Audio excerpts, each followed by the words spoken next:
اعوذ باللہ من الشیطان الرجیم، بسم اللہ الرحمن الرحیم۔ ابو سلمہ نے بیان کیا کہ ان کے اور بعض دوسرے لوگوں کے درمیان زمین کا ایک جھگڑا تھا۔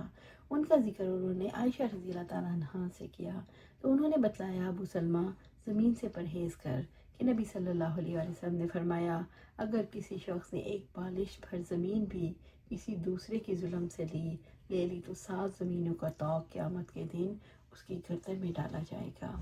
چونکہ زمینوں کے 7 طبقے ہیں، اس لیے وہ ظلم سے حاصل کی ہوئی زمین 7 طبقوں تک توق بن کر اس کے گلے میں ڈالی جائے گی۔ زمین کے 7 طبق کتاب و سنت سے ثابت ہیں، ان کا انکار کرنے والا قرآن و حدیث کا منکر ہے۔ تفصیلات کا علم اللہ ہی سبحانہ تعالیٰ کو ہے۔ یعنی اس سے ثابت ہوا کہ آسمانوں کی طرح زمینوں کی بھی 7 طبق ہیں، جیسے قرآن حکیم میں بھی ہے کہ یعنی زمینیں بھی اور آسمانوں ہی کی مانند ہیں۔ اس میں ان کی بھی تردید ہے جو 7 زمینوں سے ہفتے عقلی مراد لیتے ہیں، جو صحیح نہیں۔ آپ صلی اللہ علیہ وسلم نے فرمایا، جس شخص نے ناحق کسی زمین کا تھوڑا سا حصہ بھی لے لیا تو قیامت کے دن اسے 7 زمینوں تک دھنسایا جائے گا۔ امام بخاری رحمۃ اللہ علیہ نے کہا، یہ حدیث عبداللہ بن مبارک کی اس کتاب میں نہیں جو خراسان میں تھی، بلکہ اس میں تھی جسے انہوں نے بصرہ میں شاگردوں کو املا کرایا تھا۔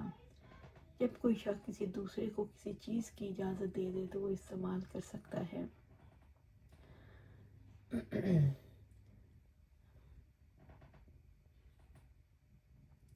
حفص بن عمر نے بیان کیا کہ ہم سے شعبہ نے بیان کیا، ان سے جبلہ نے بیان کیا، ہم بعض اہل عراق کے ساتھ مدینہ میں مقیم تھے، ہمیں وہاں قحط میں مبتلا ہونا پڑا۔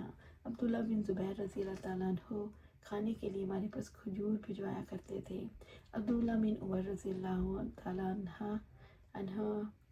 عنہ جب ہماری طرف سے گزرے تو فرمایا، رسول اللہ صلی اللہ علیہ وسلم نے دوسرے لوگوں کے ساتھ مل کر کھاتے وقت 2 کھجوروں کو ایک ساتھ ملا کر کھانے سے منع فرمایا، مگر یہ کہ تم میں سے کوئی شخص اپنے دوسرے بھائی سے اجازت لے لے۔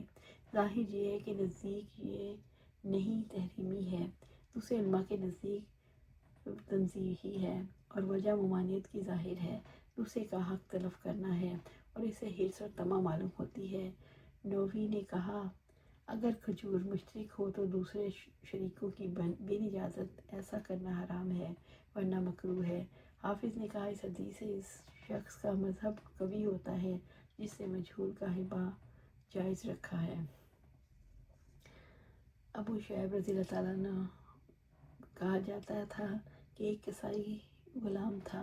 ابو شعیب رضی اللہ تعالیٰ عنہ سے کہا، میرے لیے 5 آدمیوں کا کھانا تیار کر دے، کیونکہ میں نبی صلی اللہ علیہ وسلم کو 4 دیگر اصحاب کے ساتھ دعوت دوں گا۔ انہوں نے آپ صلی اللہ علیہ وسلم کے چہرے مبارک پر بھوک کے آثار دیکھے، چنانچہ آپ صلی اللہ علیہ وسلم کو انہوں نے بلایا۔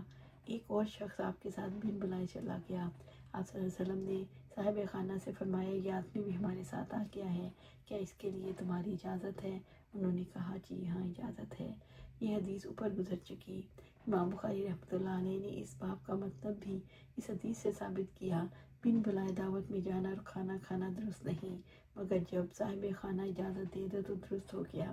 اس حدیث سے نبی صلی اللہ علیہ وسلم کی رافت اور رحمت پر بھی روشنی پڑتی ہے کہ آپ صلی اللہ علیہ وسلم کو کسی کا بھوکا رہنا گوارا نہ تھا۔